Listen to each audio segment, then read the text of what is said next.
நம்ம திமுகக்காக பேச வந்தவர் சொன்னார், சின்ன பிள்ளையெல்லாம் வந்து பார்த்தீங்கன்னா கடத்திட்டு போயிடுறாங்க பார்த்துக்கோங்கன்னு.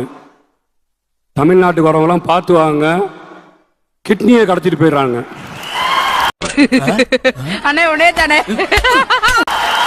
கிட்னி இல்லை, ஏன் கிட்னி திருடிங்கன்னு கேட்டா எங்களை பார்த்து திருட்டாச்சின்னு சொல்லக்கூடாது, திருடன்னு சொல்லக்கூடாது. அட அயோக்கிய பயல, ஓம் பேர் அட ராஜயோக்கியம். வணக்கம் தம்பி, வணக்கம். வெளுத்துட்டாங்க. நாங்கள் வந்து எல்லாத்துக்கும் வந்து நல்ல பேர் வைப்போம், மாற்றுத்திறனாளிகள். ஆனால் அவங்களுக்கு ஒன்றும் பண்ண மாட்டோம். நினைச்ச மாதிரியே சரிங்க, திருப்பி விட்டானே, நான் என்ன பண்ணுவேன்? இங்க மாட்டினா சீவலு, இங்க மாட்டினா செதறலு. நல்ல மாதிரி பேர் நல்ல பேர் வைப்போம்ல.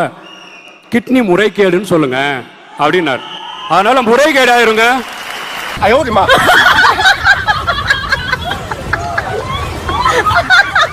4000 ரூபா கொடுக்குறேன், 3000 ரூபா கொடுக்குறேன், அக்கௌண்ட்ல போடுறீங்க, எல்லாம் கொடுப்பீங்க. நீங்க 15 லட்சம் ரூபா கொடுக்குறேன்னு சொன்னா இடியாப்பம் கொடுத்த ஆட்சி தானே உங்க ஆட்சி. ஒரே அடியில 2 பேர் அப்படி சுக்கு சுக்கா நொறுங்க போறீங்க. நீங்க எங்க படத்தை தடுத்தாலும் சரி, நீங்க சிபிஐல உருட்டினாலும் சரி, இந்த முகம் RSSக்கும் பாஜகவுக்கும் பயப்படுற முகம் கிடையாது. சாம்பார் ஆப் எனக்கு. பாஜகவுக்கும் RSSக்கும் பயப்படாத முகம் இந்த முகம்னு விஜய் சொல்லி இருக்காரா?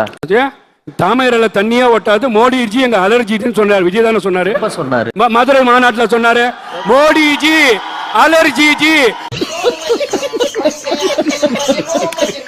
தமிழ்நாட்டில் தாமரையில கூட தண்ணி ஒட்டாது. 1.5 வருஷம். நீங்க 1 மணி நேரத்துக்கு ஒருக்கா சொல்லிட்டே இருக்கணுமா? எப்படி சார்? எப்படி சார்? அசிங்கப்பட்டான் ஆட்டோக்காரன். 41 பேர் இறந்துட்டாங்க. வருத்தப்படக்கூடிய செய்தி, கஷ்டமான செய்தி. அந்த குடும்பத்தார்கள் ஒரு ஆள் போயினாச்சு விஜய் தான் இந்த குற்றத்தை செய்தார்னு கம்ப்ளைண்ட் கொடுத்தாங்களா? நான் கேக்குறேன், கம்ப்ளைண்ட் கொடுத்தாங்களா? நோட் பண்ணுங்கப்பா, நோட் பண்ணுங்கப்பா. பின்றாம்பா 41 பேர் இறந்துட்டாங்களே, எங்களுக்கு கஷ்டமா இருக்கு, போக முடியலையே. வாய்ச்சவடால் பேசக்கூடிய பாஜக அரசாங்கம் மணிப்பூர்ல நிர்வாணமா பொம்பளைங்க ஓடுனாங்களே, போறீங்களா? புர்கா போட்டா அடிக்கிறீங்க, ஜெய் ஸ்ரீராம் சொல்லணும்னு அடிக்கிறீங்க, தாடி வச்சா அடிக்கிறீங்க, தொப்பி போட்டா அடிக்கிறீங்க, ஒரு ஃபாதரை கூட்டிட்டு போய் சாணியை கரைச்சு ஊத்துறீங்க. இதுதான் உங்க மனிதனை அரசா? நீ கேட்ட ஒவ்வொரு கேள்வி என்ன செருப்பால் அடிச்ச மாதிரி இருக்குடா. மாதிரி இல்ல, உண்மையிலே செருப்பால தான் அடிச்சது. இதையெல்லாம் மனிதனையும் சொல்லிட்டு 41 பேர் இறந்ததை பத்தி பேசுறாரு என்பதை இதுக்குள்ள பெல் அடிச்சீங்க. திமுகக்கு வரல என்ன? நெத்திய பொளந்திருந்தானா சிரிச்ச மணிக்குல செத்துருப்பான். இன்னைக்கு உண்மையிலே ஹவுஸ்ஃபுல். திராவிட மாடல் அரசு சொல்றாங்க. திராவிட மாடல் அரசு பட்டியலத்தை பாதுகாக்கிறேன்றாங்க. பட்டியலத்தை பாதுகாக்கக்கூடியவர்கள் செல்வ குழந்தைய கூட கோவில் உள்ள விடுறதில்ல.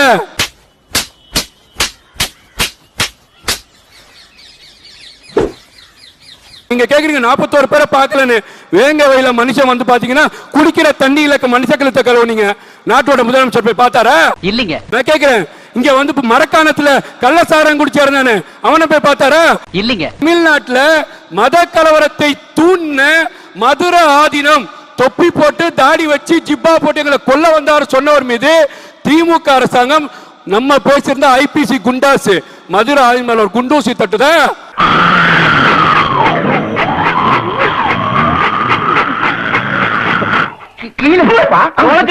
அப்ப யாருக்கு பயந்துட்டு இருக்காங்க? திமுக அரசாங்கம் RSS ஓட கட்ல கூட்டணி வச்சிருக்கு, அதிமுக அரசாங்கம் நேர்முகமாக பாஜக கூட்டணி வச்சிருக்கு. 2026 தேர்தலில் கண்டிப்பாக ஆட்சி மாற்றம் அரையணை ஏற போவது தமிழகத்தின் வெற்றி கழகம் தலைவர் விஜய் விஜய் விஜய்.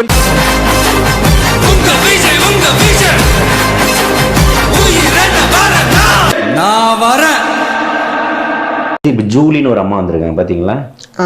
தமிழ்நாட்டின் பாரம்பரியத்தை காத்தவர். செருப்பு பிஞ்சிரும். ஐயோ, நான் அப்படி சொல்லவே இல்லையே. ஜல்லிக்கட்டு நேரத்தில் மக்களுக்கு எழுச்சியை ஏற்படுத்தியவர். அதுல என்னுடைய ஈடுபாடும் என்னுடைய பங்கும் ஒரு சிறிதளவு இருந்துச்சுன்றதுல எனக்கு இன்னைக்கு இல்ல எப்பவுமே பெருமை இருக்கு. ஜல்லிக்கட்டுன்ற ஒரு டைட்டில வச்சுக்கிட்டு ஜல்லிக்கட்டு போராட்டத்தினுடைய ஒருங்கிணைப்பாளர் நானு. சென்னை மெரினால் நடந்த ஜல்லிக்கட்டு உன்னை கிட்ட கூட சேர்க்கல யாருமே.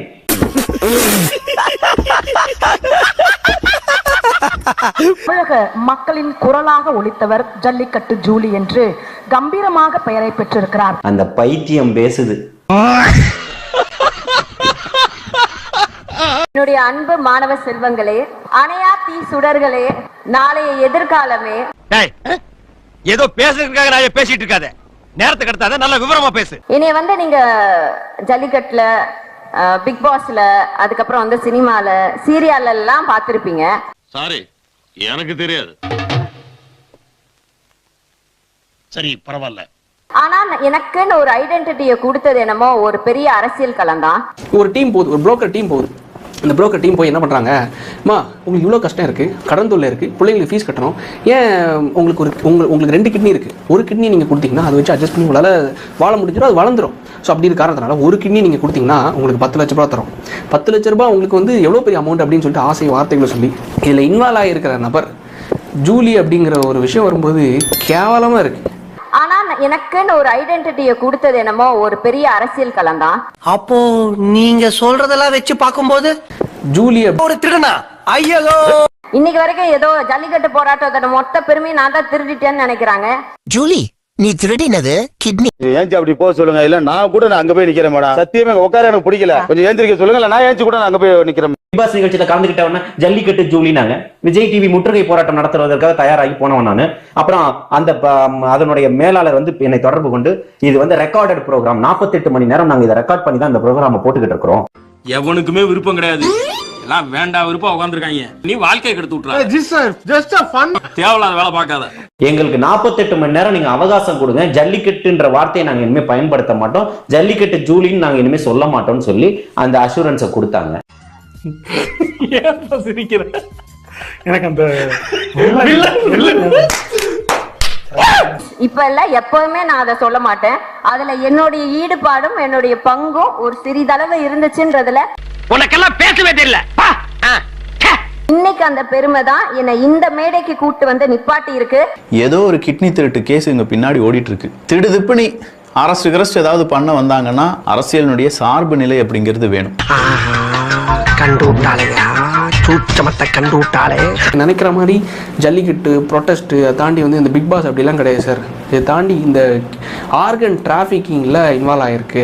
நீ காசுக்காக உழைக்கக்கூடிய மானங்கெட்ட ஒரு செயலை பண்ணிக்கிட்டு இருக்கிற. அது ஜாப்புல திருடா, எனக்கு நானே வச்சுக்கிட்ட ஆப்பு.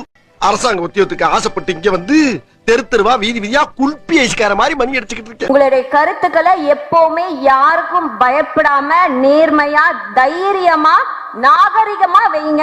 பல சுதந்திர போராட்டங்கள்ல ஈடுபட்டவங்க, மதுக்கடைக்கு எதிராக போராட்டம் பண்ணவங்க, பெண்களுக்கு பாலியல் வன்புணர்வு நடக்கும் போதெல்லாம் வெகுண்டெழுந்து போராட்ட காலத்துல நின்றவங்க. போதும் இல்ல, அந்த 2 இல்ல ரொம்ப எல்லாமே அது இன்னொன்னு ரொம்ப நாடு பரதேசி என்னை அசிங்கமா பாராட்டினா போதும், மூல பஞ்சாயத்து தீத்தூர். அதாவது இந்த திராவிட அரசியலை பார்த்து வளர்ந்த நம்மளும், நம்மளை வளர்த்து விட்ட இந்த திராவிட அரசியலையும் நான் சொல்றேன், வெறி கொண்டுருவேன் நான். எதுக்கு நீ இதை பேசுகிற?